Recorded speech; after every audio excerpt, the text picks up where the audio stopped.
Okay. Uh, Good morning. My name is Hector Rodriguez with the U.S. Department of Commerce here in Las Vegas. I'm the moderator for today because of the District Export Council Vice Chair, Kim. She's at a conference today and she can't be here. So on her behalf, welcome to Nevada World Trade Week. This is day 2. And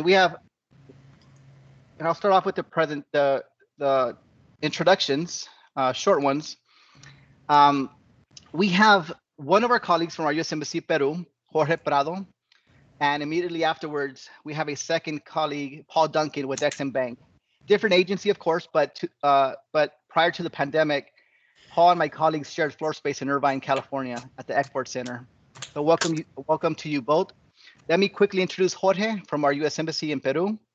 Jorge covers several industries, but the top industries in his portfolio include environmental technology, safety and security, oil and gas, franchising, and education. Many top sectors that keep him quite busy helping U.S. companies enter and or expand into Peru. Prior to the pandemic, Jorge has led over 10 buyer delegations to the U.S. and Las Vegas. You might have seen him at SHOT Show in January, Waste Expo, or the International Franchise Association Convention. All to say, Jorge has a wealth of knowledge, knows his industries, understands how to assist U.S. companies to enter Peru, and engage with Peruvian businesses interested in meeting and working with U.S. exporters. Jorge, the floor is yours. Thank you very much, Hector. Give me a sec. I'm going to share my screen. So you tell me, Hector, can you see my screen? Yes, go ahead. We're good. Okay, very good. Let me put it as, all right. Okay, then, so once again, thank you, Hector. This is a great opportunity to introduce Peru and showcase some interesting opportunities in the country. Let's start general description about Peru. Peru is one of the strongest allies in Latin America from the United States. Peru also has a long-standing relationship with the US. So it's the 5th largest economy in South America with a GDP of $225 billion, okay? So Peru is a non-permanent member of the United Nations National Security Council, and it's a strong promoter of democracy in the region. Lately, Peru has also hosted a number of high-level events. These include the Summit of the Americas in 2018, the Pacific Alliance Summit, and the Pan American Games.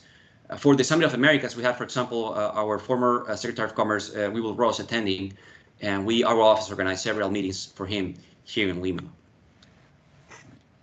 Let's talk a little bit about Peru and the numbers, the people, the population. So the estimated population of Peru, approximately 2020, is 32.6 million, of which almost 12 million live in Lima, including Callao and the harbor. And the national workforce is estimated around 18 million people, okay? So, but why Peru? So Peru, during the past 20 years, the country has made remarkable advances and developed as one of the strongest economies in the region. GDP has more than quadrupled, going from roughly 54 billion in 1998 to 225, as I mentioned before, 225 billion last year. Also, the GDP per capita tripled, going from around $2,000 in 1998 to almost $7,000 in 2019. They probably has been changed a little because of COVID, but numbers are pretty much the same. Peru also achieved investment grade status in 2008, and now also holds the second highest bond rating in Latin America countries, only behind Chile. Peru is a regional leader. It's a founding member of the Pacific Alliance and seeks to join the OECD through a country program launched in 2014. Peru is one of the world's largest producer of copper. Actually, it's the second copper producer in the world after Chile.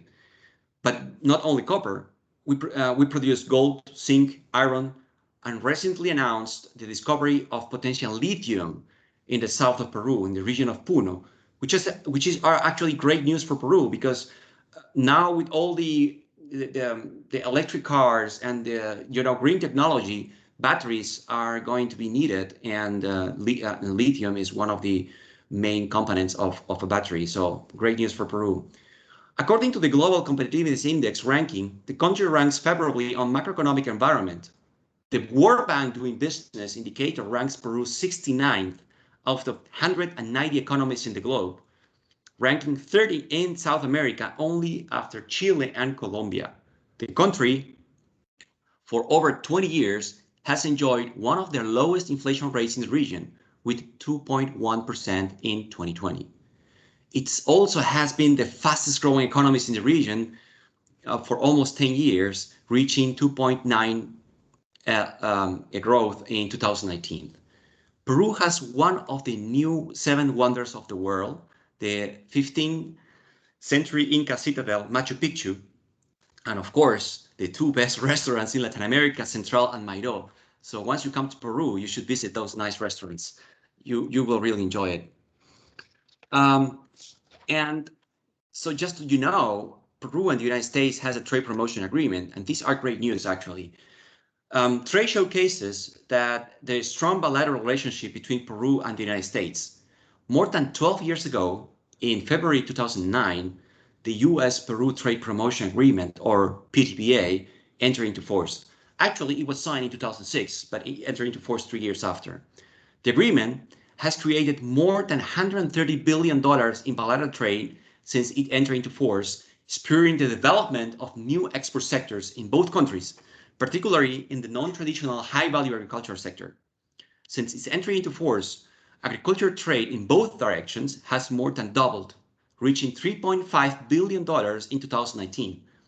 The agreement has also enabled export of high-quality US manufactured products, such as machinery, of course, machinery for the health, for several sectors, medical equipment, and high technology products.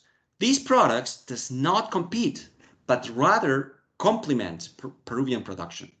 The PTPA has also fostered the implementation of a high standard regulatory system for labor, environmental, and intellectual property rights to benefit of companies in both countries.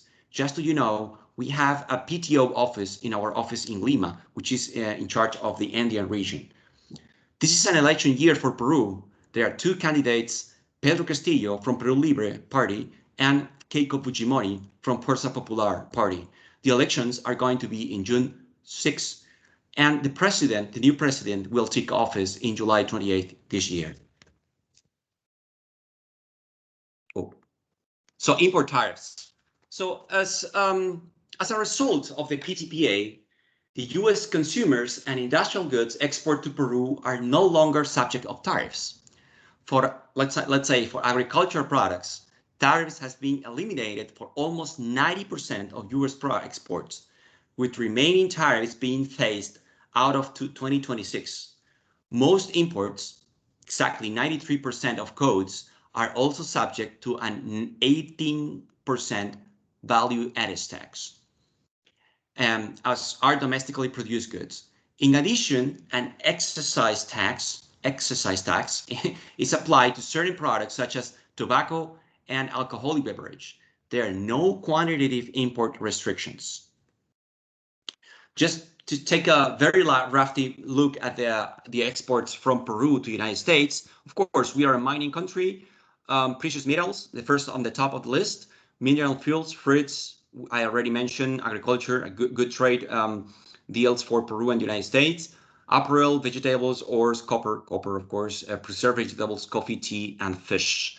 So if you can see on the right part of your screen, you can see the nice development of exports to United States.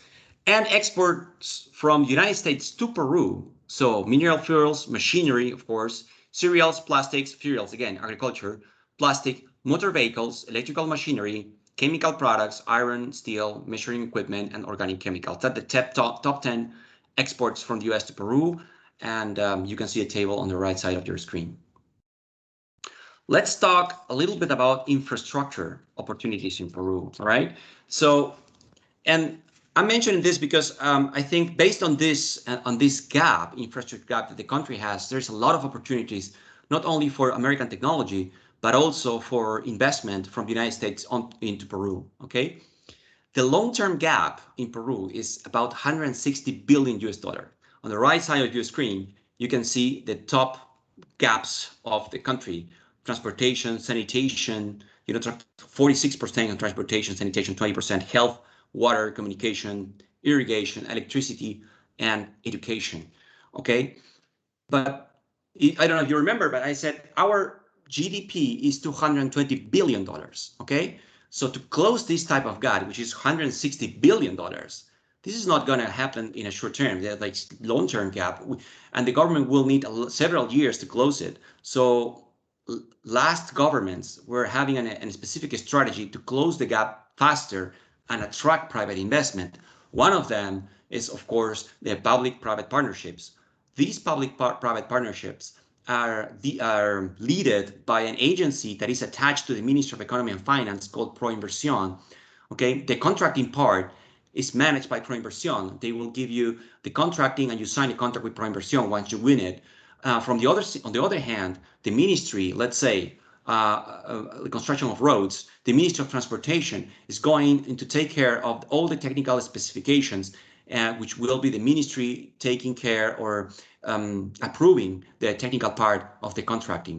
Okay, there is another way also that the government is considering to close this gap, and it's called in Peru warfare taxes. This is a very interesting system because normally big corporations established in Peru, they have to pay taxes. Okay, so once they pay the taxes, there is a whole process ongoing through the Ministry of Economy. Then the ministry has to identify the investment project, has to be approved, and then the money has to be allocated for that project. And there's a tendering process that could take more than a year. And then 3 years after, you have the investment. So this is a very long process. The warfare taxes goes direct to the project. And how does it work? Big corporation, let's say a mining company, decide all the towns around, all the small villages around the mining company needs, let's say, water and sanitation works. Okay, so they decide to do it themselves. Okay, and support these communities constructing that. So they go to the ProInversión, they apply for approval. ProInversión approved this project, and they do the investment themselves. Okay. And then the Ministry of Economy deduct the taxes that they have to pay from the money they invest in the project. So it's a very simple, a faster way to attract private investment and develop infrastructure in the country. This system was very successful, especially in South America, and some countries like Colombia start implementing similar cases. Another way that the government is trying to close the gap faster is a G2G process, government to government agreements. And Pan American Games is one example. Pan American Games in 2017, the country didn't really have an infrastructure to host this big event in 2019. They started to get nervous, and then one of them had the idea, okay, let's do a government to government agreement to construct this process faster. This G2G was awarded by the United Kingdom. Frankly speaking, they did a great job. All the infrastructure was very well developed and constructed, and the Pan American Games were a big success. So what happened is then the president of Peru, former president of Peru, Vizcarra, said, okay, that worked pretty well. Let's do that for other investment projects. So in 2017, we have these huge floods in the north of Peru, and there was the Reconstruction Authority was created, which is attached to the principal to the first minister, and they decided to do that also, this reconstruction, which is $8 billion over G2G. And funniest thing is England also wanted, UK also is in charge to constructing this. But there are other projects in G2Gs, like Metro Line 3 and 4 in Lima. It's a $10 billion project. That's a couple of very interesting process right now going on in Peru. Unfortunately, the United States is not able to participate in G2G projects. However, our office was working very close with other embassies in the country from other countries to introduce American companies interested to participate in these G2Gs. One example is the UK. We had a good relationship with the UK embassy, and if you are interested on these G2G in the north of Peru, let us know, and we can introduce you to the UK embassy to see which type of projects you might be interested in. It's a big investment on infrastructure generally. So let's go to a specific sector in Peru that I think is very attractive, and is the engineering and construction. So 11% of Peru imports from the US are heavy machinery. Of course, we have mining copper, second largest producer in the world of copper. We have a lot of minerals. It makes sense that machinery is one of the most important imports. So mining in Peru is the top export, accounts 60% of Peru exports and 10% of the GDP. You know, very strong sector in Peru. As I mentioned before, there are projects for El Nino phenomenon, which are linked mostly with the UK government. They are awarding and contracting project at this moment, mostly on the transportation, sanitation, and school construction. Okay, much of the northern Peru's infrastructure damage are destroyed or lost. 3 billion US dollar is the amount that was awarded to the UK embassy, to the UK government to reconstruct in the north of Peru. So let's move forward and talk about a little bit about water and wastewater sector, which is also another important sector in Peru. So investment in water and sanitation are strongly linked to the local governments, which are managed the water operators in their regions. So the water in Peru is not like in Chile that is managed by the private sector. The water sector in Peru is managed by municipalities and regional governments. And this is a political decision which will hardly change. And that's why there's a lot of lack of infrastructure, because the regional governments are not able to manage correctly those water and wastewater plants. All right. So water scarcity is an urgent threat to national welfare in Peru. According to the Ministry of Housing, Construction and Sanitation, approximately 3.2 million people, this is about 9.7% of the population, do not have access to safe drinking water, and half of it are in urban areas.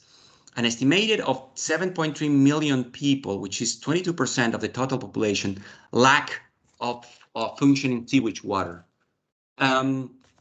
Also, it's important to mention that only in Peru, only 58% of drainage captured by Peru's main water operators is recycled in treatment plants. There are 50 water treatment companies, or we call it EPS, Empresas Prestadoras de Servicio, throughout Peru, which only 29 treat wastewater, that represents about 42% of the total wastewater in the country. Okay, current water and sanitation services are clearly unsustainable due to the insufficient investment, serious economic problems for water operators, lack of state support, inadequate legal regulations. And of course, according to the national plan, the infrastructure gap in Peru in water and sanitation is $15 billion. So Proinversión has several projects for water and wastewater plants at this moment for PPP projects. If you're interested, just let me know, send me an email. I'm going to give you my email at the end, and I can give you further information about these PPP projects in the water and wastewater. At the end of this slide, you can see Expo Agua. So Expo Agua, it's the premier water expo in Peru, okay? It's offering the latest technological innovations and solutions for sustainable and productive management of water, okay? The US has been designated as the host country at Expo Agua 2021, all right? The event is going to be held in Lima from October 27 till October 29th. The show will also have a virtual complement. Like after COVID, everyone is going virtual, so this will be both. We'll have both to give more opportunities. And this will bring together leading companies, I hope with the United States, because we are host country, we are supporting 100% this show, and international expert. And this is the key point here. Key government decision makers are going to be there. So if you attend to Expo Agua, you decide to come to Peru for the Expo Agua show, you will have the support from the U.S. Embassy, and we will have the opportunity to introduce you key decision makers in the water sector, okay? The show also has been certified by the U.S. Department of Commerce under the Trade Event Partnership Program. So you have 100% support from the U.S. Embassy and from our office, and the trade manager taking care of that. So just contact me if you want to have more information. Another important sector in Peru is the safety and security, all right? So demand on residential, industrial, and office security equipment remains strong in Peru.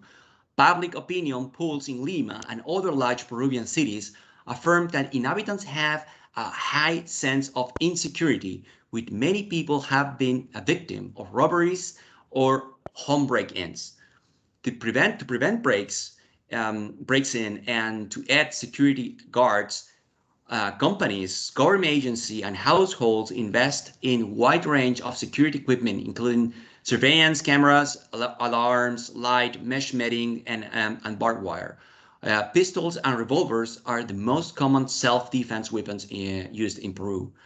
The security and safety equipment sector in Peru is very promising for U.S. exporters due to increased product demand. Public surveys indicate most Peruvians do not feel safe in their own homes. Companies and homeowners have a growing interest in equipment, including alarms, surveillance camera, and lights. Just to mention here, there's a big show in Las Vegas called the SHOT Show, and I lead a large delegation of Peruvian companies in the safety and security sector. So if you are a safety security company, related to safety security company, please contact me and I can introduce you very good Peruvian companies that would like to represent your company in the country.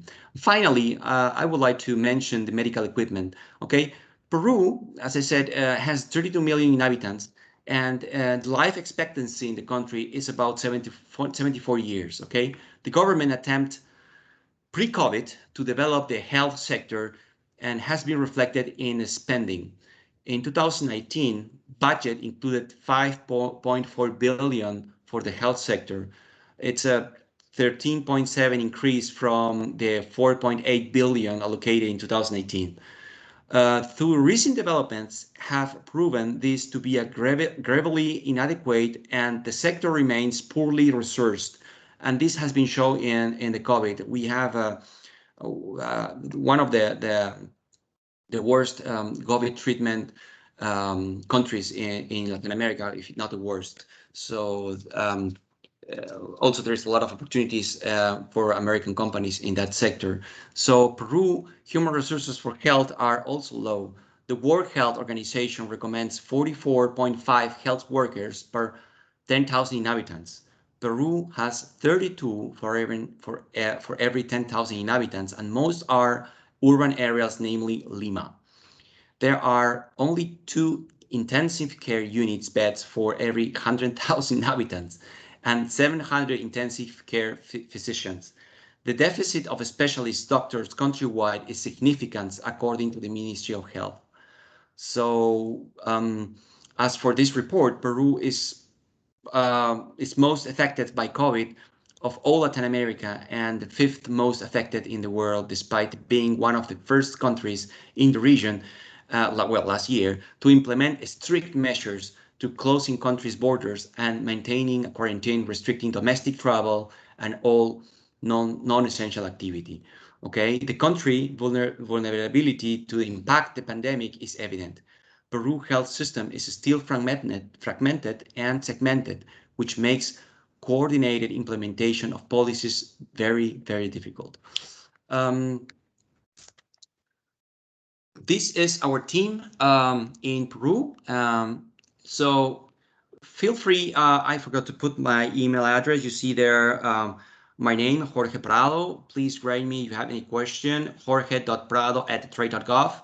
Happy to answer any question, and I get back to you, Hector. Thank you very much.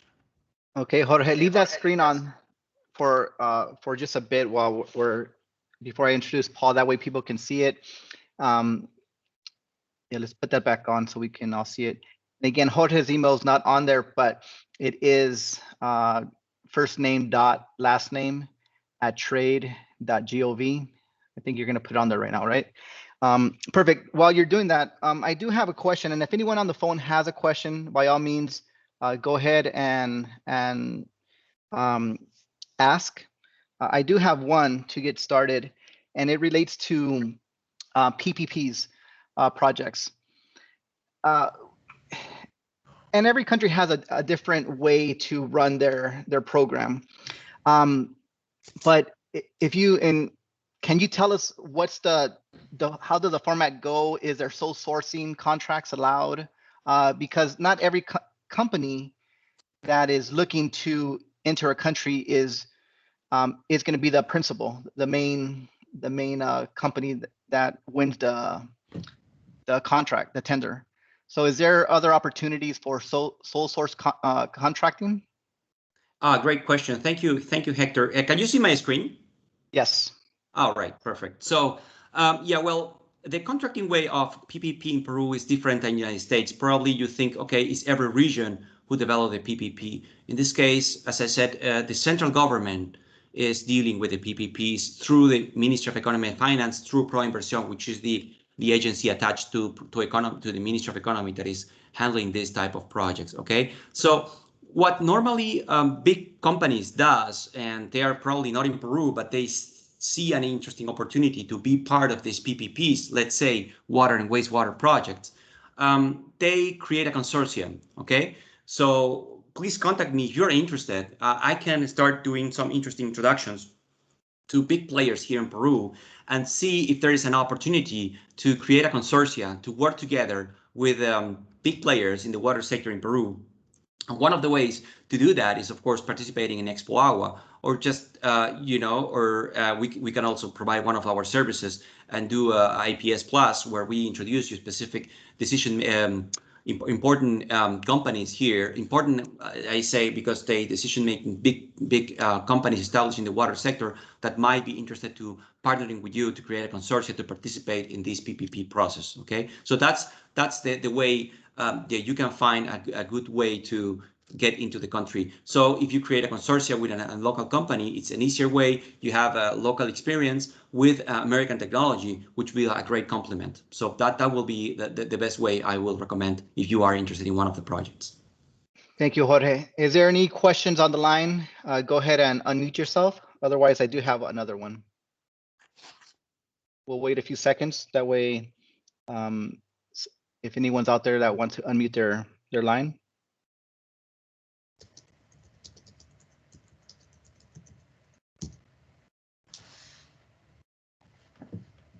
Okay, the second question that I have here is,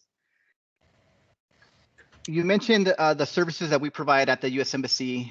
They're fee-based, but without giving the name of the company that you most recently assisted, can you provide the sector, what the general service was, and if there was any success out of it thus far? Obviously not one a week ago, but maybe 6 months back, or whatever is fresh in your mind.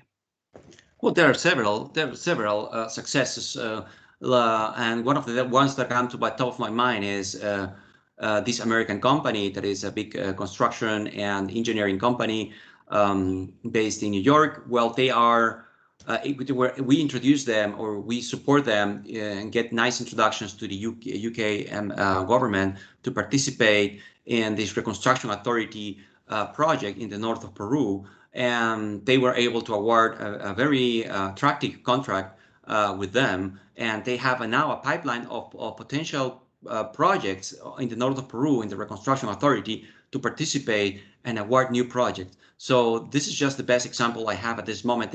We also support them with introduction with the government of Peru. This company now is very well known with the government of Peru, and they are considered now for a very remarkable company, American company, engaged to this type of projects. Excellent. Thank you, Jorge. I think oh, go ahead, question. Yes.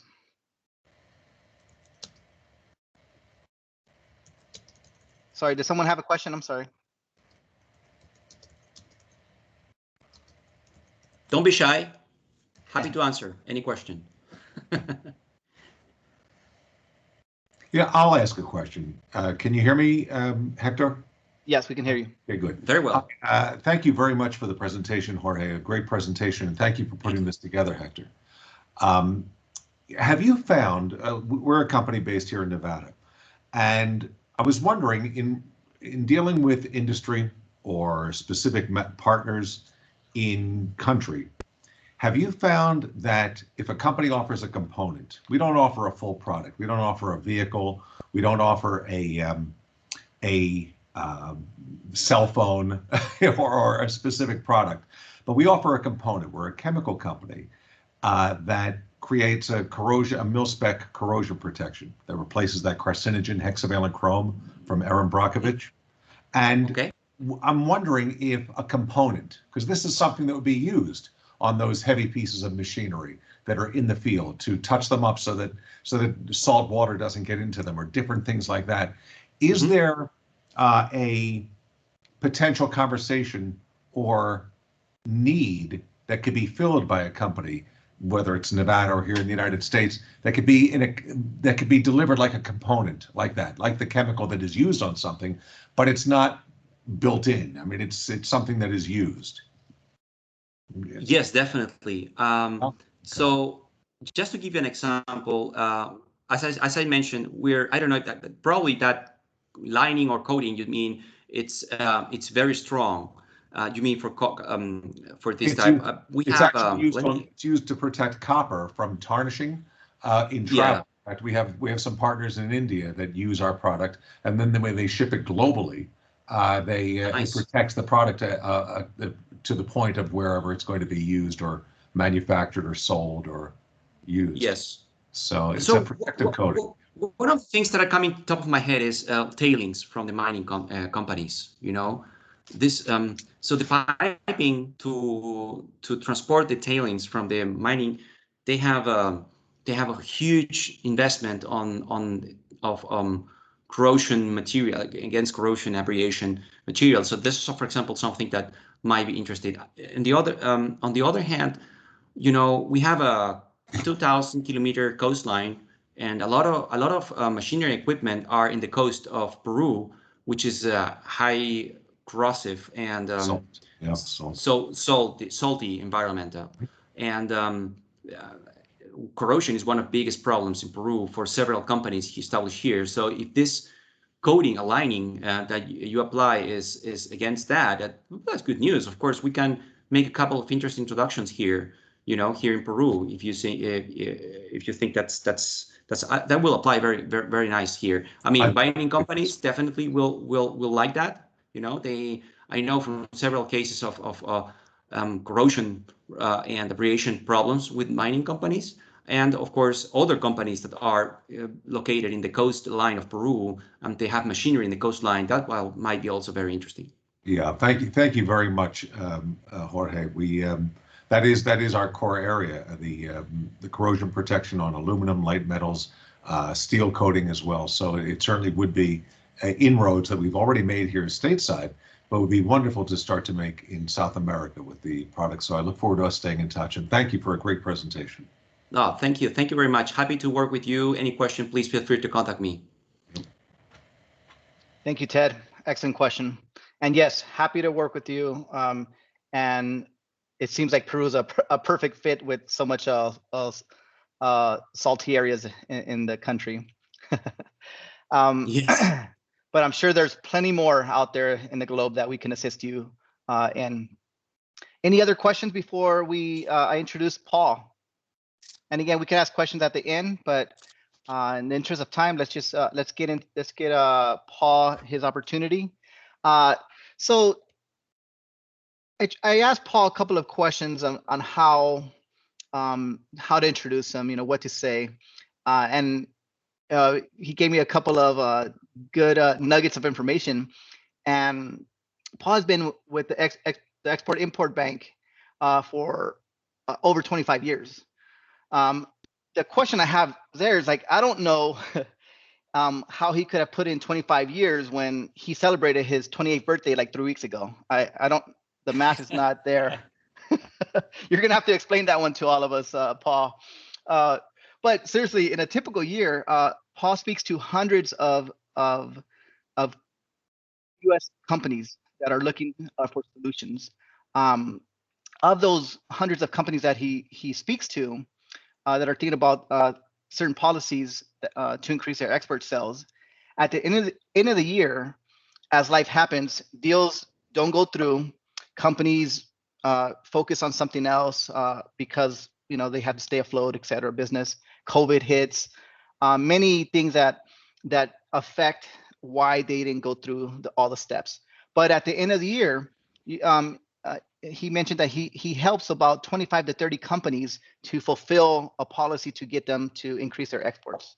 Now you multiply that by 25 years plus, you're looking at over 1,000 companies that have successfully went through the process, received the policy, and to increase their exports or expand into the country.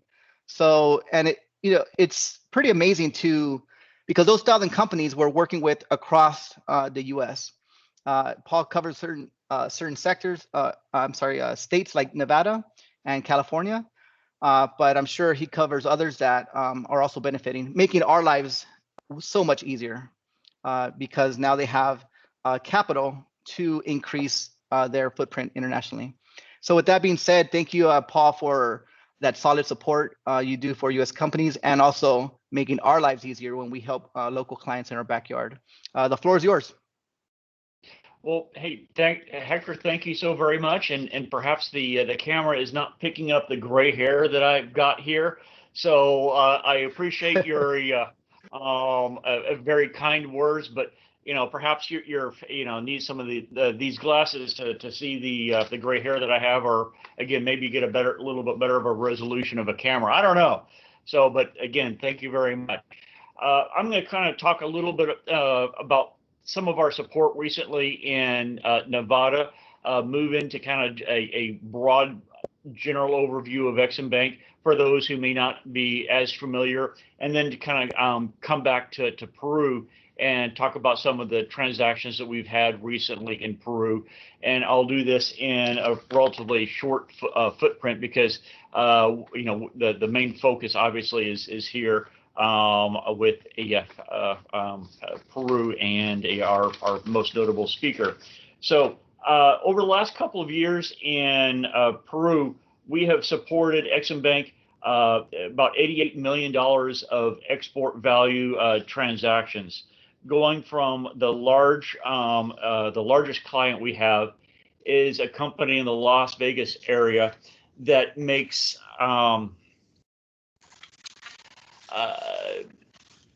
products that you put in to absorb moisture, to put them in beef jerky packets, to put them in other types of perishables or anything. You've seen these products in almost anything that you purchase, those little packs at the very bottom to absorb the moisture. They've done about $18 million worth of business with us, where we're insuring them. And one of the things that I hear a lot of times about EXIM Bank is we tend to support large transactions. And while that's certainly true, we have a mandate by the U.S. Congress to help support small businesses. So even though we support a company doing about $18 million worth of business on an annual basis on export only, we don't touch domestic. We just only do their export side. On the small side, there is a company in the Henderson area that makes plastic containers that they export. And the level of support that we are providing to them, they're a relatively new company. They just started exporting year before last, and we're looking at under $2,000. So that's a credit card transaction at that point. So we can certainly do larger transactions. We can do smaller transactions. It's what's worth it for you as an exporting company, and how you see the most value in which opportunities that you pursue. And as far as EXIM Bank, we have generally three basic programs. One is our pre-export working capital. You are exporting water treatment products. We heard about the need for potable water and water treatment in Peru. if you are buying filtration membranes from a third party, you're buying plastic from somebody else, before you manufacture the filters or whatever that you're making to ship to Peru, before you're generating a receivable from that Peruvian buyer, you need to pay your suppliers many times up front.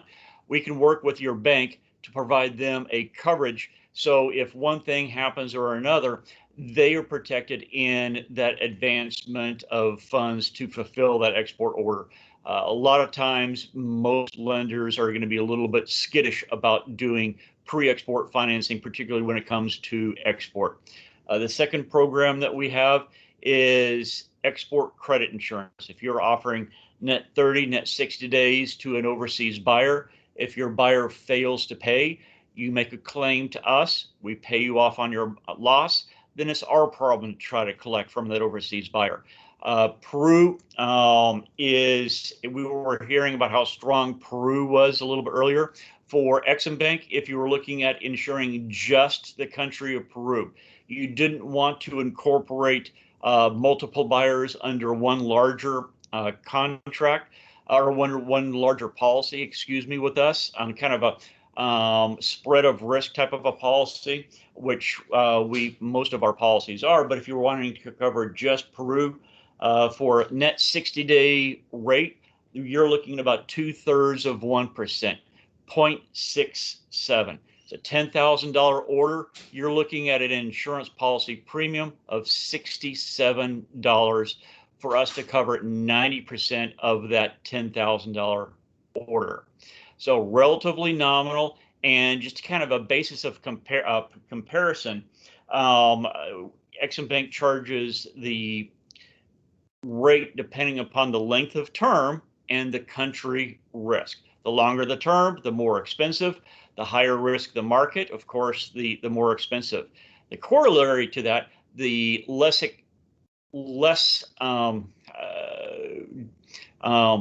stronger the market, the lower the fee. So a country like Great Britain, Germany, those are the kinds of markets that are slightly less than Peru. So a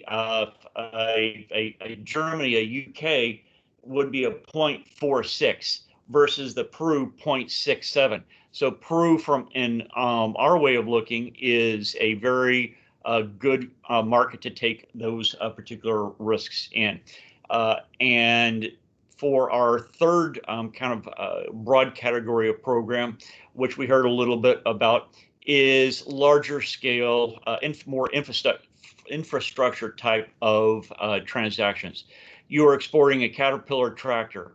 You are exporting a large piece of machinery where your buyer is going to need longer term financing. They're going to carry that depreciable asset on their books for 5, maybe even 10 years.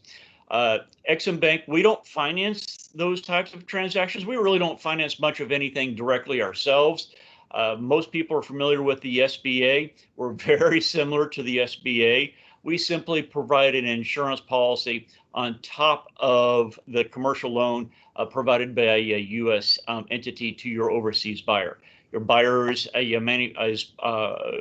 buying mining equipment, rock crushers, something along those lines. You would work with your U.S. bank to finance your overseas purchaser, and that U.S. lender would come to us to insure that risk. Just like if you were a bakery here in the United States, you don't go to SBA to borrow money. You go to your lender, who that lender is going to go to the SBA to insure against your acquisition of a mixer or an oven, what have you. We are very much the same way. As far as our exposure over the last couple of years in Peru, so far year to date, we've done $26 million worth of transactions in Peru. The year before, in the COVID year, during fiscal year 2020, exports were down a little bit over $17 million worth of support. And the year prior, you're looking at $50 million worth of exports to Peru. And that's really running the gamut. We are supporting machinery manufacturing, wholesalers, agricultural products, medical equipment, and of course, plastics and some technology. As a U.S. governmental agency, much like the Department of Commerce, we want to support product that's made here in the United States. So we don't do a whole lot of advanced electronics that you're buying straight from China or something along those lines. We are here to support the application of U.S. product. And with that, I'd like to turn it back over to Hector. Thank you so very much for including the EXIM Bank. I'd be certainly happy to answer any questions, either online or offline. My email address is paul.duncan@exim.gov. Hector, you mentioned, we follow the same format as most U.S. governmental agencies, first name dot last name. And thank you so very much. I appreciate it. Thank you, Paul. And I'm going to put Paul's email in the chat right now. Or actually, Alex, you're online. If you can pull Paul Duncan's email. So it's paul.duncan@exim.gov. If anyone has a question on the call or in person, go ahead. Otherwise, I do have a few questions that came up, but I'll wait a while. I'll wait a few seconds and ask away. This is a time to pick Paul's brain for the past 25 years of insight.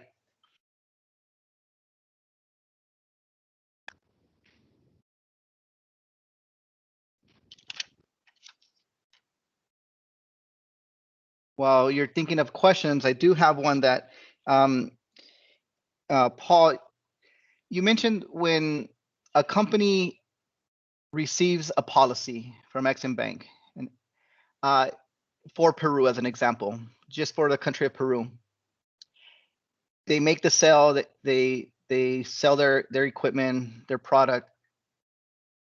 Do they have to, in 6 months, 7 months, when there's a new sale to the same company or to another, do they have to redo the whole process with you again, or does that one policy last? Thank you very much for the question, and that's a great question. To answer that, this is an insurance policy. We take a look at the risk that we are asked to cover. If somebody comes to us and say, "Hey, I have I'm wanting to sell some products into the mining equipment. They need oil, they need various spare parts, what have you. My initial shipment is going to be $100,000. Great, fantastic. If they're expecting to ship $100,000 on a monthly basis, okay, we could set up a policy that covers not only what they're currently shipping, but what they have on the water. So you might have $300,000 worth of shipments outstanding at any one point in time. The policy premium is paid as you use it. So if you ship product in June, you don't pay that premium until July.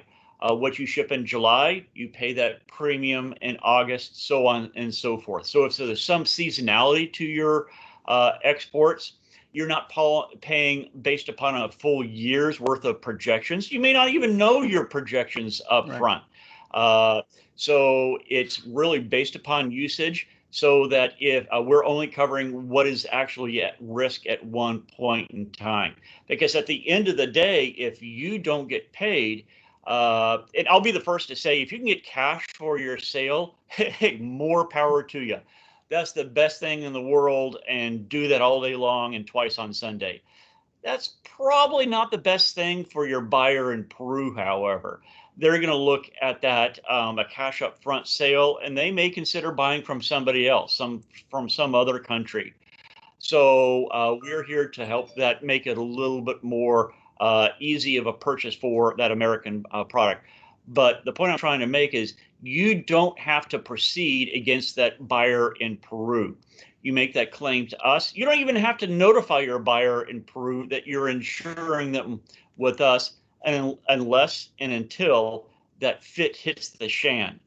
So if your buyer doesn't pay you, make the claim to us, then we go sue that overseas buyer. If we're able to collect, wonderful, great. If we can't, that's our problem. That's our loss at that point in time. But like I mentioned, we will charge an insurance policy premium to offset the risk that we see, as well as there's a deductible of sorts. I mentioned that we, on a single buyer basis, cover 90% of your invoice value. For the multi-buyer policy, it's 95. So hopefully your buyer never defaults to you. You're always going to be shipping product to them, and you never encounter that risk sharing, that deductible. But it's here, just kind of in the background, just like any other insurance policy. You're not expecting to get rear-ended on the way to the grocery store. The insurance policy is a way to mitigate that risk, and trying to hire a local attorney in Peru to collect. I don't know what the local rates are for attorneys there, but they're probably just as high, if not higher, than they would be here in the United States. Thank you, Paul. There's another question on the chat, and it says, would EXIM consider ensuring a purchase agreement from a foreign government for U.S. Equipment? Absolutely. We need three things, in essence, for us to pay a claim on a transaction. We need a purchase order, a shipping information, and invoice. We can also do services, by the way. It doesn't have to be tangible product. We have to take a look at that particular transaction. But if you get a purchase agreement by the government and you're exporting medical supplies, great.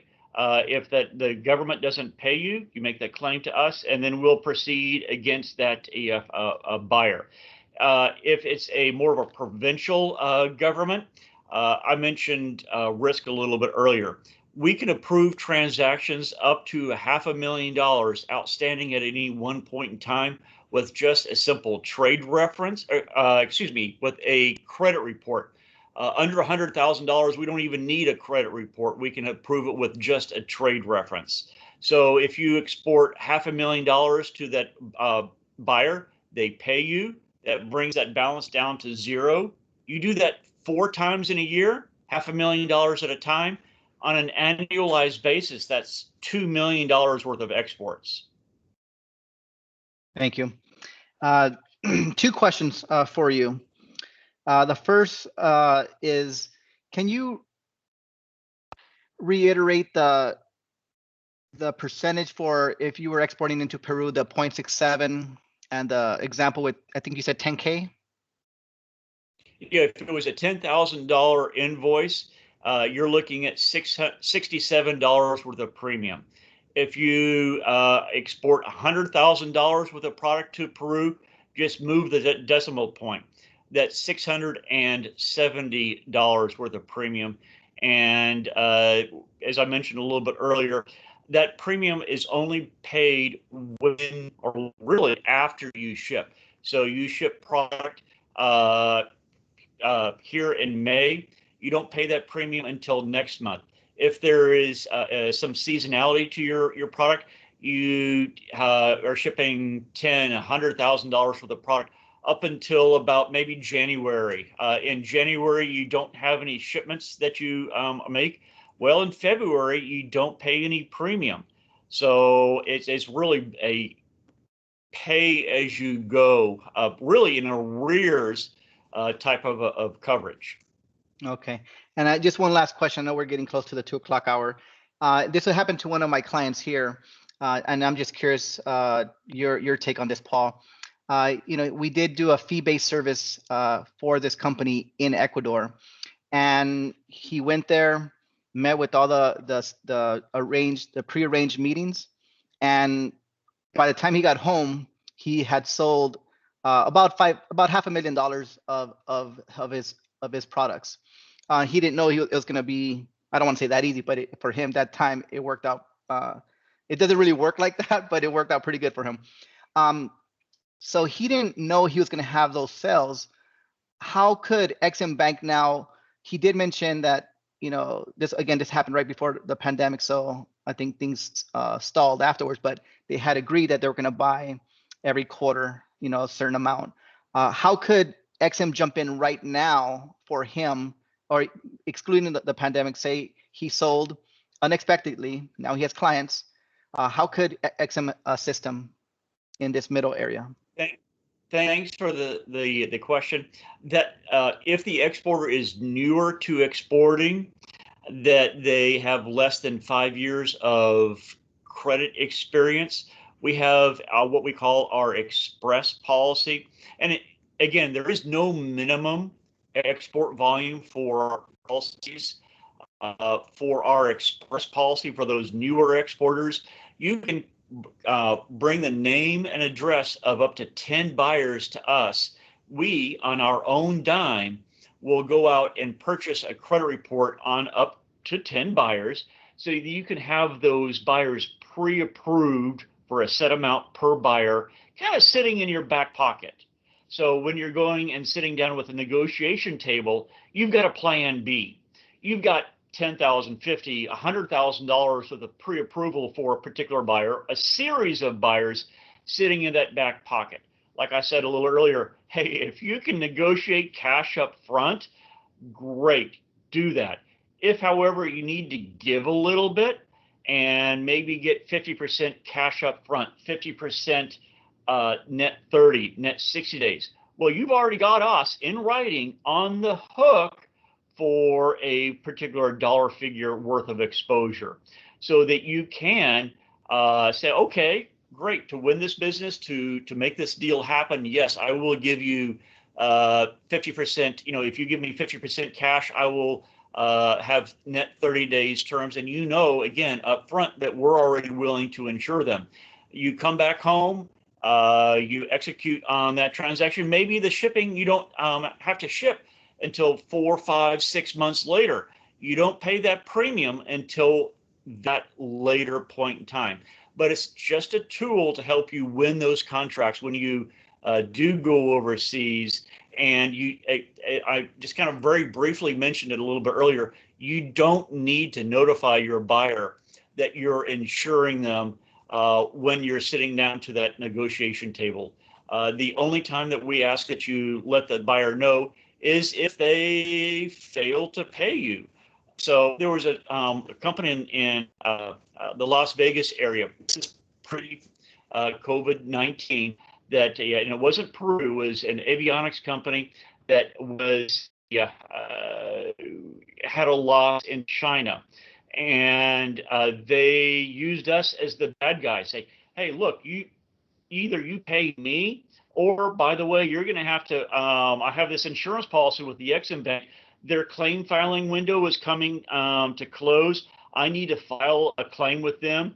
Well, miraculously, they got paid because, well, they were just a smaller exporter of avionics. We have dozens of clients with that particular buyer. And if we paid a claim for this particular buyer, which is what we're here to do, the possibility of us pulling back coverage for other American suppliers to that same buyer is a very real risk. So they kind of were able to keep their position good with that particular company, and again, use us as the bad guy to affect a getting paid and not having to make a claim on that buyer. Thank you, Paul. Any questions for Jorge or Paul before we close? And I did see that there's quite a few people from Northern Nevada and also, of course, here from Las Vegas. So thank you for attending.